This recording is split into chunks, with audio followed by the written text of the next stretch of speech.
नमस्कार दोस्तों, आज मैं आपको 2024 में पड़ने वाली पहली और आखिरी सोमवती अमावस्या की तिथि बताने जा रही हूँ। 2024 में चैत्र अमावस्या सोमवार तिथि में पड़ रही है। सोमवार को पड़ने वाली अमावस्या को सोमवती अमावस्या कहा जाता है।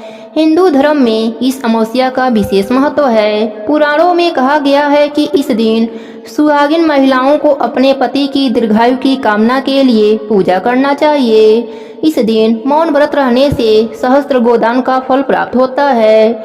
सोमवार चूंकि भगवान शिव जी को समर्पित है, इसलिए इस दिन भोलेनाथ की पूजा करते हुए महिलाएं अपने पति की दीर्घायु की कामना करती हैं और पीपल के वृक्ष में शिव जी का वास मानकर उसकी पूजा और 108 परिक्रमा करती हैं। वैसे तो इस दिन गंगा स्नान का विशेष महत्व माना गया है, लेकिन संभव न हो तो नहाते समय पानी में गंगा जल मिलाकर स्नान करें। इस दिन पीपल के वृक्ष की पूजा करने से सौभाग्य में वृद्धि होती है।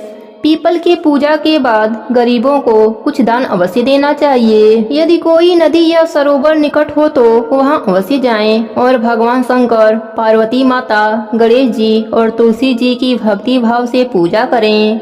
सोमवती अमावस्या के दिन 108 बार तुलसी जी की परिक्रमा करना, ओमकार का जप करना, सूर्य नारायण को अर्घ्य देना अत्यंत फलदायी होता है। सिर्फ तुलसी जी की 108 बार प्रदक्षिणा करने से घर की दरिद्रता भाग जाती है। पुराणों में कहा गया है कि सोमवार को अमावस्या बड़े भाग से पड़ता है। सोमवार चंद्रमा का दिन है।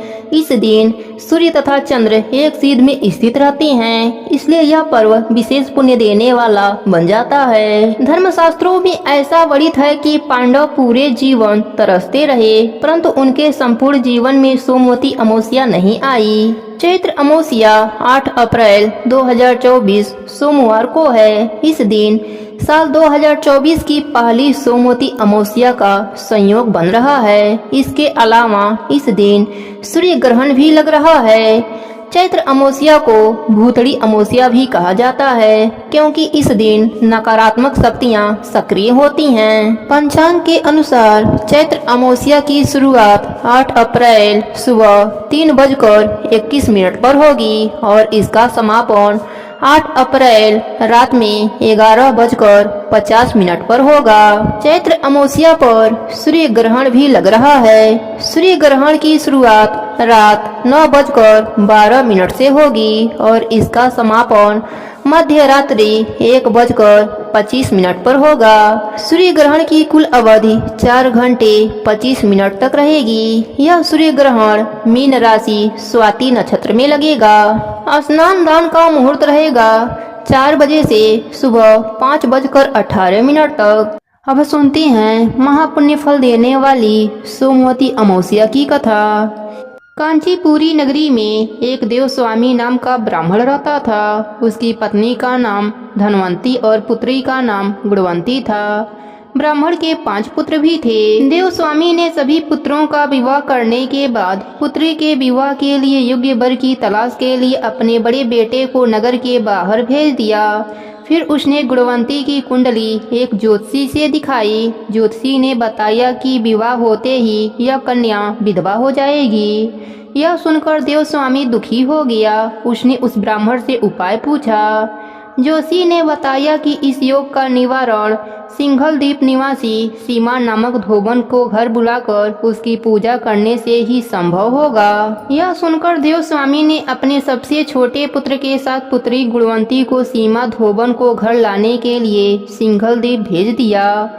वह दोनों समुद्र तट पर पहुँचे और समुद्र को पार करने का उपाय सोचने लगे, लेकिन कोई उपाय नहीं सूझा। तो दोनों भाई बहन भूखे प्यासे एक बट वृक्ष की छाया में उदास होकर बैठ गए। उस बट वृक्ष पर एक गिद्ध का परिवार रहता था। उसके बच्चों ने देखा कि दोनों भाई बहन दिन भर परेशान रहे। जब शाम को गिद्धों की माँ अपने बच्चों के लिए कुछ भोजन लेकर आई और उन्हें खिलाने लगी, तो उन बच्चों ने कुछ नहीं खाया और वृक्ष के नीचे बैठे भाई बहन की बात बताई। बच्चों की बातें सुनकर गिद्धनी को दया आ गई।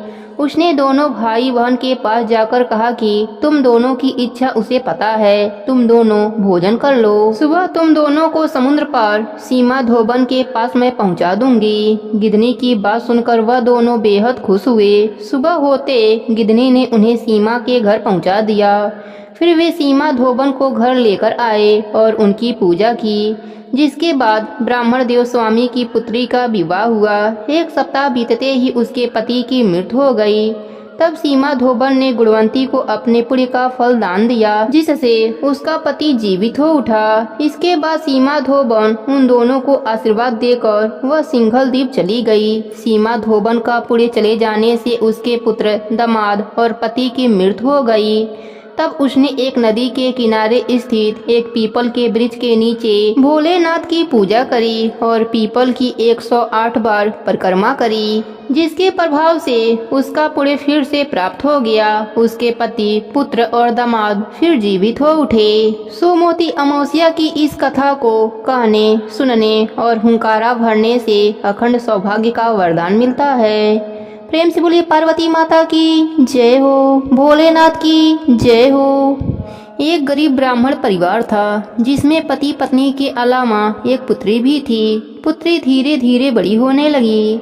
उस लड़की में समय के साथ सभी गुणों का विकास हो रहा था। लड़की सुंदर एवं गुणवान भी थी, लेकिन गरीब होने के कारण उसका विवाह नहीं हो पा रहा था। एक दिन उस ब्राह्मण के घर एक साधु पधारे, जो कि कन्या के सेवा भाव से काफी प्रसन्न हुए। कन्या को लंबी आयु का आशीर्वाद देते हुए साधु ने कहा कि कन्या के हथेली में विवाह योग्य रेखा नहीं है। अगर इसका विवाह हो भी गया तो यह विधवा हो जाएगी। ब्राह्मण दंपत्ति ने साधु से उपाय पूछा कि कन्या ऐसा क्या करे कि उसके हाथ में विवाह का योग्य बन जाए। साधु ने कुछ देर विचार करने के बाद अपने अंतर्दृष्टि से ध्यान करके बताया कि कुछ दूरी पर एक गांव में सोना नाम की धोबी जात की एक महिला अपने बेटे और बहू के साथ रहती है, जो कि बहुत ही आचार विचार और संस्कार संपन्न तथा पति परायण है। यदि यह कन्या उसकी सेवा करे और वह महिला इसकी शादी में अपने मांग का सिंदूर लगा दे, इसके बाद इस कन्या का विवाह हो तो इस कन्या का विधवा योग मिट जाएगा। साधु ने यह भी बताया कि वह महिला कहीं भी आती जाती नहीं है। यह बात सुनकर ब्राह्मणी ने अपनी बेटी से धोबिन की सेवा करने की बात कही। कन्या मान गई। अब हर रोज धोबन के घर जाकर सफाई और अन्य सारे कार्य करके अपने घर वापस आ जाती। सोना धोबन अपने बहू से पूछती है कि तुम तो सुबह ही उठकर सारे काम कर लेती हो और पता भी नहीं चलता है। बहू ने कहा कि माँ जी, मैंने तो सोचा कि आप ही सुबह उठकर सारे काम खुद ही खत्म कर लेती हैं, मैं तो देर से उठती हूँ। इस पर दोनों सास बहू निगरानी करने लगी कि कौन है जो सुबह ही घर का सारा काम करके चला जाता है। कई दिनों के बाद धोबन ने देखा कि एक कन्या मुंह अंधेरे घर में आती है और सारे काम करने के बाद चली जाती है। जब वह जाने लगी तो सोना धोबन उसको पकड़ लिया और पूछने लगी कि आप कौन हैं और इस तरह छुपकर मेरे घर की चाकरी क्यों करती हैं। तब कन्या ने साधु द्वारा कही गई सारी बात बताई। सोना धोबन पति परायण थी, उसमें तेज था, वह तैयार हो गई। सोना धोबन के पति थोड़ा अस्वस्थ थे। उसने अपने बहुओं से अपने लौट आने तक घर पर ही रहने को कहा। सोना धोबन ने जैसे ही अपने मांग का सिंदूर कन्या के मांग में लगाया, उसके पति मर गए। उसे इस बात का पता चल गया। वह घर से निराजल ही चली थी। यह सोचकर कि रास्ते में कहीं पीपल का पेड़ मिलेगा तो उसे भौंरी देकर उसकी परिक्रमा करके ही जल ग्रहण करूंगी। उस दिन सोमवती अमावस्या थी। रास्ते में पीपल का पेड़ मिला। उसने ईंट के टुकड़ों से 108 बार भौंरी दिया, परिक्रमा किया। ऐसा करते ही उसका पति जीवित हो गया। माता पार्वती ने सोना धोबन को सौभाग्यवती होने का आशीर्वाद दिया और साथ ही वह बोली कि जो भी महिला सोमवती अमावस्या पूजा के बाद इस कथा को सुनेंगी वह भी जीवन भर सौभाग्यवती बनी रहेंगी। प्रेम से बोली पार्वती माता की जय हो, भोलेनाथ की जय हो।